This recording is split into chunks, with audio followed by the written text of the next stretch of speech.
is Nontando Mposo, and I am the editor-in-chief of Glamour South Africa. So I'm from Durban in KZN, and I grew up like obsessed with books and just reading and magazines, and it helped that my mom worked as a library assistant. So I spent a lot of my teens with my nose in my book, as they call it. So I will read everywhere you see me, it's Nontando with a book or a magazine in my hand. I used to dream about being a novelist, like writing stories like, I don't know if you guys know it, like the famous five or like your Agatha Christie. So I just wanted to write like and tell stories, fiction stories. And when I finished high school and I told my mom and dad that that's what I want to do, like I want to be a writer, it wasn't like taken well. I'm sure some of you guys that are you all in the creative space know, they like, but how are you going to make money? You know, we don't think that's the right path for you. So how about you follow something practical? And so I went to varsity and I studied architecture. I was like, okay, but like extremely bored because I had to work with measurements, I had to work with numbers, and all I wanted to do was just work with words, like write. But I continued to write in my spare time. Like I enjoyed writing poetry and short stories and yeah, and essays. And during like my in-service training in my second year, I was like, actually, I can't do this anymore because like that's when I got the real experience of being an architect and what stood to be my future. You know, like going onto the office and I'm hunched over my desk and just drawing and calculating the whole day. And I said, no ways. So I had a chat with my mom and dad and I was like, I can't do this. So maybe let me just take a gap year and just figure out what I want to do. And so my mom was like, okay, you can tag along and come work with me in the library since it seems to be, that's where you enjoy to spend your time the most. And so I started like a temporary stint as a library assistant. That's when like I was in heaven. Like I woke up every day surrounded by books, reading in between and just advising, you know, people that come in on what to read, what's new. And during like those, I think it was 2 or 3 years, every like Friday we'll get like the new magazine, the new weekly magazine, and every month like we'll get the monthly magazine, and I will page through Glamour and I will be like, oh my gosh, I would love to just meet this team that's putting together such a dreamy, such like a fashionable magazine that's heavy on beauty also, and just it just seems like such a glamorous world. And so I wrote a letter to the editor because back then, yeah, editors will have their email address. So I wrote a letter to the editor, introduced myself and like how I would like to come in as an intern or something or whatever they're offering. And she responded to me, she's like, okay, but you must be aware that we're not paying for internships. And so I see you also in Durban. So will you be able to come to Cape Town? Because that's where the Glamour offices are. And I was like, yeah, sure, I'll make a plan as long as I get to like spend time with you guys and just learn as much as possible how the magazine world works. And so a month or two later, I think it was just in June, so we confirmed an internship for 6 months for Glamour. So I had a bit of savings, and so I told everyone that, okay, I'm moving to Cape Town to intern and I'll just see what happens. I packed up my stuff, moved to Cape Town, paid for like a 6 months accommodation at a backpacker in Cape Town, just so that's sorted, because you know I'm not getting paid. And I started my internship at Glamour. Then the magazine industry was quite different than what it was. I'm sure most of you have watched like Devil Wears Prada. So it had kind of that hierarchy. So you can't approach an editor directly. Everybody knew their place. So myself as an intern, I would mostly just make coffee and just do small rounds in the backgrounds, or like doing research, because back then they didn't have everything so digitalized like now. So if you want to, we call it like syndicating a story from one of the magazine, I would sit in the storeroom with like loads and loads of magazines from around the world and just page through, to syndicate or find a story that we can use from like America or the UK or Brazil or wherever. So I spent, I think, 5 months just doing that. And yeah, I got bored. I was like, oh my word.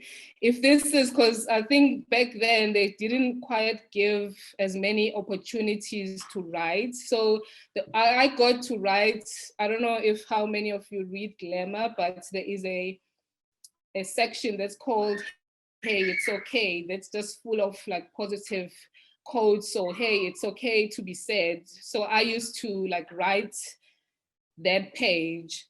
A huge opportunity for me. Like I got to see my name in print in this magazine that's read around Africa, which was a huge honor for me. Hi, I'm Tandy Bala. I've just got a quick question. How do you deal with pressure, like your life, things at home and everything, and your career as well? Because sometimes I feel it's a bit difficult to balance the two. Yeah. So please do share. No, definitely. Especially in the industry that we are on, Tandy, when you constantly have to be on, you constantly, if you haven't posted on social media for 2 days, you feel like, oh my gosh, people are going to forget about me. And, and there's a work pressure as well besides social media. And I have deadlines. Literally, once we put the magazine to bed, the deadline for the next issue is up. And I have this pressure because we start working on magazines like 2 or 3 months in advance. So I have to kind of predict what you guys are going to be reading about in 3 months. So that's a huge pressure, sitting on me. And I have a home life. I have a 2-year-old son and my partner. It's just a lot that, that one needs to deal with. But for me, I've learned over the years to just put my phone away. Don't check my emails and don't check social media. And I do yoga, so a lot of meditation, so that kind of grounds me in a way, because it's just too much negativity as well. There's so much positivity. So putting your phone away when you feel like you're overwhelmed, that would be a good start. And just read a book or have a glass of wine by yourself and just process everything and just focus on what's urgent, what do you need to do first, and get that done. It's a huge accomplishment. And then I just wanted to ask, possibly maybe a personal question or like a vision question maybe for you. Like where you sort of like see yourself in the next 2, 3, 5 years, and where you also see like your contribution as well as an editor, or what sort of vision you have for the magazine, going forward in the next coming years. What does that look like for you? I think you have to have a vision of where you're going and where would you like to end up in the future. And I have moments where I think about it. It's like, okay, I've done newspapers, I've done a lot. I'm now like at the ceiling of what I visioned for myself.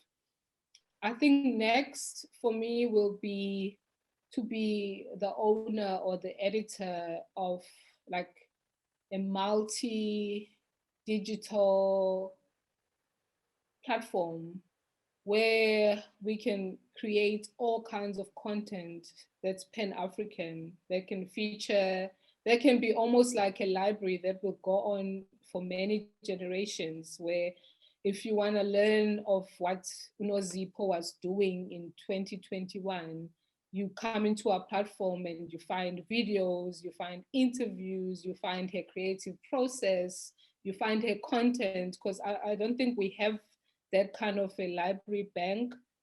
So I would love to be involved in something like that, where I can be also the go-to person, like globally, when like editors from around the world, they want to see what is like what's happening in Cape Town, what's happening in Zimbabwe, what's happening in Nigeria. They know, okay, let's contact Nontando. Hi guys, how are you? Hi, Wilmo, we're good, thank you. I'm good. It was a good conversation which was going on here, and I think everything that I wanted to ask was really asked by someone, and I got the reply. But also maybe to just ask on something. I feel like in the internet there's a lot of things going on. Like there are many videos, there are many articles, and sometimes to do a long article is very. People will be like, nah, this is too long. Let me go to the short ones or even the videos, because you can't really like talk about a serious issue for 2 minutes on a video. So you have to go like 20 minutes. So how do we then make videos for 2 minutes while talking about serious issues that people can really be like, okay, let me just listen to this video. Yeah, that is true, Wilmo. Our attention span is very short, which makes like our job, especially in print, harder, because it has to be very convincing for you to pick up an issue and read a full article that's like 700 words or sometimes even more. So I think just like writing, the first paragraph, the first 5 lines are the most important lines in your story. So you have to prepare. If you, a vlogger, have a script that you stick to, because if you come on and you just ramble without any direction or focus points, you're going to lose your audience. You have literally less than a minute to capture your audience to want to finish that YouTube video. So plan ahead, have a script if you can, and know like the important points. You need to put that out there in the beginning of the videos, because that's how I stay watching your video. So plan ahead, have a script if you must. And yeah, just like we said before, focus on relevant content, because there's just so much going on. So where do you start? Hi, Nontando. Hi, Brian. How are you? I'm fine, thank you. I think most of my questions have been exhausted by others, but I would just like to thank you for a very informative session that I think I have so much to carry on today. Pleasure, and thank you for being here. I just want to say thank you so much for taking time out. I know you could be having a glass of wine with your partner and your son running around, but thank you so much. I need to attend a children's birthday party. But no, thank you. I have to leave now to attend it. No, thank you. Thank you, guys. Thank you for pleasure. I had so much time. Like, I enjoy engaging with different creatives, some that are still starting out, some that are very advanced in their career. And I think all of us can learn from each other. So I'll be looking out for your DMs and your emails, and all the best, guys, in whatever journey that you are in. Thank you. So much, Nontando. Thank you very much. Thank you, guys. Bye. Have a good weekend. Bye. Bye.